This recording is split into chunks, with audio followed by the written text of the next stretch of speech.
Welcome to the Zoho Sites dashboard. Let's take a quick tour of the key features. At the top, you'll see your site name, domain, who published it, and the last published time. Use the Manage Domains link to configure your domain. On the right, you can edit your site or publish changes live. You'll also find your subscription details and the option to manage your plan. The sidebar is your main navigation.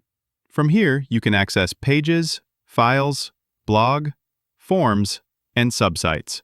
You'll also find options for customization, configuration, roles and permissions, integrations, and reports. In the center, you'll see your site stats, total pages, storage used, and a traffic chart showing sessions over the last 7 days. Finally, at the bottom, you have Smart Chat for team communication and quick access to support. That's your Zoho Sites dashboard in a nutshell. Everything you need to manage and monitor your website efficiently.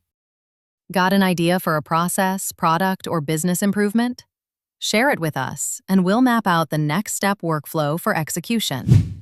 Comment or DM us today. We will provide this in 1 hour.